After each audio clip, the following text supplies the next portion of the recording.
Going for a simple stroll is an activity that Abdul has come to appreciate. Up until 8 years ago, he lived in the Russian Republic of Chechnya. He decided to flee for Poland, where he and his family could be safe and free from the intimidation they experienced in Chechnya. I left because I had to save my life and those of my family.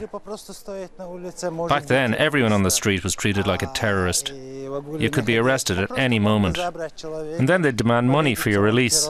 If you didn't pay, you'd be found dead later. That's why we fled with my brother and my whole family.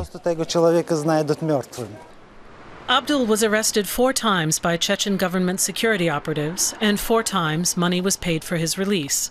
He was beaten and tortured with electric shocks. He tells us that he has scars all over his body, and he can no longer fully control his right hand. Abdul was warned that the next detention would be his last. That's when he decided to leave. I hoped my children could lead normal lives. That my son would finally stop asking me if the men with the masks were coming back again.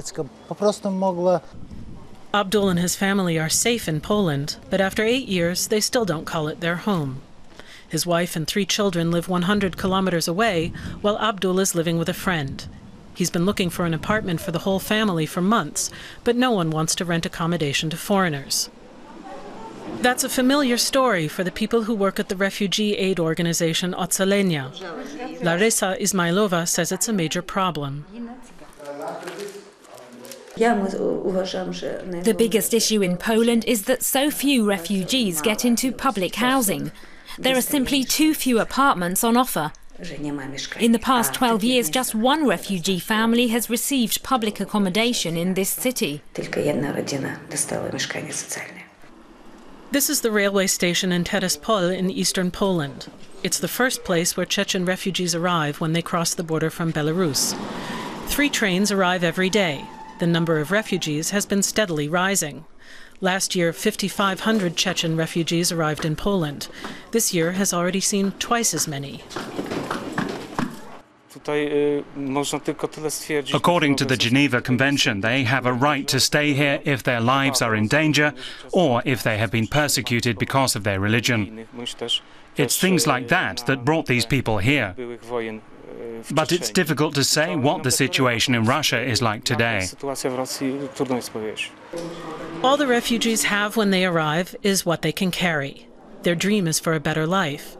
However, their first hours in Poland begin in a waiting room.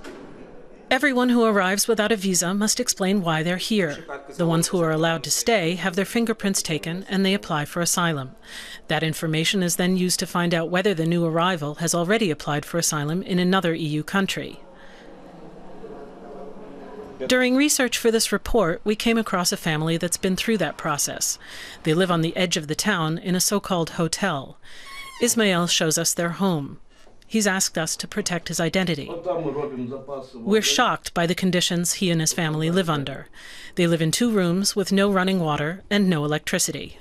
I don't know how big the rooms are, but it's the best apartment in the entire hotel.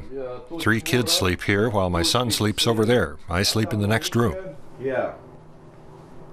The family pays the equivalent of 170 euros in rent. That's what an apartment in the capital, Warsaw, costs, but they have no other option. Ismail says no one is prepared to rent him an apartment. He says if he doesn't find an alternative soon, the family will move on. If things continue as they are, we won't be able to survive the winter here. At the very least, my family's going to have to move away from here. I don't see an alternative. Ismail's asylum application has been approved, but that does not mean his problems are over. Poland's unemployment rate is 13%. It's very difficult for foreigners to find work. Poland's Aliens Authority says the economic situation is spurring many Chechen refugees to move on to countries that are doing better. We have the impression that Chechen nationals are just applying for asylum here so they can move legally to another Schengen country. Most of them go to Germany. That's a trend we're seeing in most cases. Poverty is not just something that Chechens have to struggle with. It affects Polish people too. Refugee organization Otsalenia says that's the reason why Chechens feel the need to travel onwards. Many people have gone to Germany because it's come through the euro crisis very well. It used to be Austria, before that France and Belgium. Abdul is thinking about leaving Poland with his family. He says that if they don't find a proper home, they'll have to move on.